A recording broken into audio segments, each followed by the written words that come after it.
Why you self-sabotage even when you want to succeed?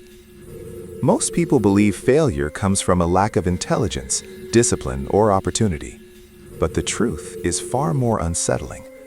Many people fail because a hidden part of them is actively working against their success. You want to succeed. You dream about it. You visualize it. You even start strong. And yet, you procrastinate at the critical moment. You quit just before momentum builds. You distract yourself when progress feels close. You destroy what you worked for when it begins to matter. This is not laziness. This is not stupidity. This is self-sabotage, and it is deeply psychological. To understand why you sabotage yourself, you must first understand one uncomfortable truth. Your mind is not designed to make you successful. It is designed to keep you safe. And success often feels unsafe. The brain's core job: survival, not success. Your brain evolved long before modern goals existed. It doesn't understand promotions, creative fulfillment, freedom, or purpose. What it understands is avoid pain, minimize risk, preserve identity, conserve energy. From your brain's perspective, change is danger. Success requires new responsibilities, new expectations, new social dynamics, new versions of yourself. And anything new is perceived as a threat. So when you start moving towards success, your brain activates defensive mechanisms, not because success is bad, but because uncertainty is dangerous. Self-sabotage is often your nervous system saying, "At least we know this version of life. Don't take us somewhere unfamiliar." The comfort zone is not comfortable. It's familiar. Many people confuse comfort with safety. Your current life may be stressful, unfulfilling, or painful, but it is predictable. Your mind prefers a known pain over an unknown possibility. This is why people stay in toxic relationships, remain in jobs they hate, repeat destructive habits, avoid opportunities they secretly want, because the brain values certainty over happiness. When success threatens to remove the familiar, even if the familiar is miserable, your subconscious pulls you back. Not because you don't want better, but because your identity is attached to what you already know. Identity conflict. Who am I if I win? One of the most overlooked reasons for self-sabotage is identity mismatch.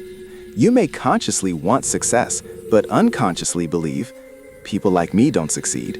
Success will change who I am. If I succeed, I'll lose people. I'm not the type who finishes things. I'm a struggler, not a winner. Your brain protects your identity at all costs. If success threatens the story you've told about yourself, your mind will resist, even destroy, progress to preserve that identity. This is why people self-sabotage right before breakthroughs, because the closer you get to success, the more your identity feels threatened. Fear of failure versus fear of success. Most people think they're afraid of failing. In reality, many are more afraid of successing. Failure hurts once. Success changes everything. Success brings visibility, expectations, judgment, responsibility, pressure to maintain results. Failure lets you stay invisible. Success puts you on display. So the mind asks, what if I succeed and can't handle it? What if people expect more? What if I disappoint them later? Self-sabotage becomes a way to avoid these questions altogether. If you fail early, you never have to face the weight of winning. The inner critic, a misguided protector. That harsh voice in your head, the one that says, "You're not good enough. Who do you think you are? You'll mess this up anyway." That voice is not your enemy. It's a misguided protector.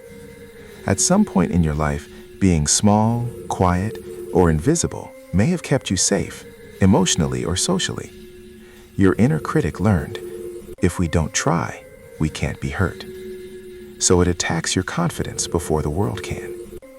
Self-sabotage often looks like procrastination, perfectionism, overthinking, distraction, quitting early.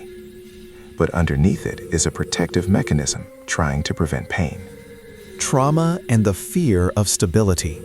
For people who grew up in chaos, struggle becomes familiar. Peace feels strange. Stability feels suspicious. Success feels temporary. Your nervous system may associate calm with danger because chaos was normal. So when life starts improving, your body feels uncomfortable, not relaxed. This leads to unconscious behaviors that recreate stress, starting conflicts, missing deadlines, making impulsive decisions, creating problems where none exist. Not because you want to fail, but because your system doesn't trust ease. This is why some people self-sabotage only when things start going well. Secondary gains. What self-sabotage gives you.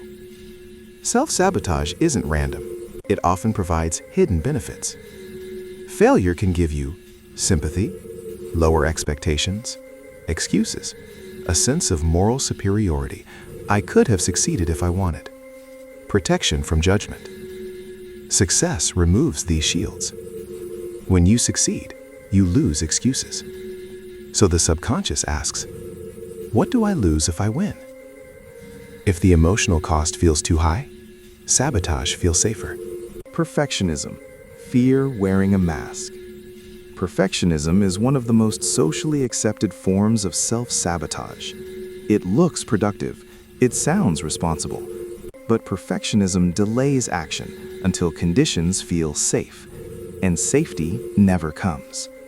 Perfectionism is not about high standards, it's about avoiding exposure. If it's never finished, it can't be judged.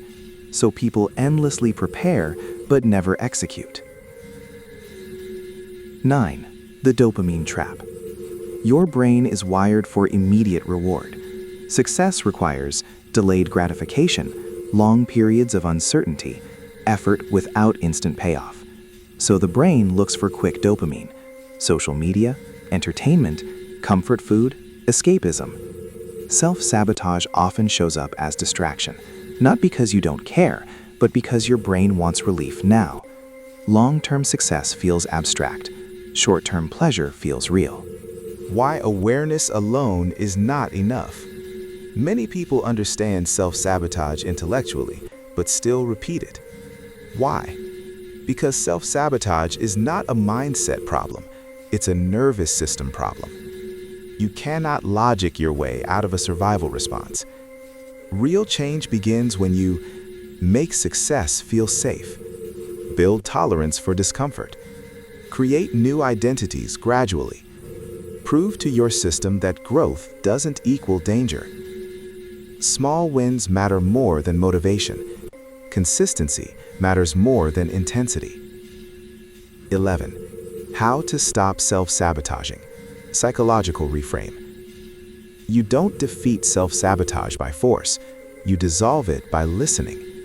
Ask, what is this behavior protecting me from?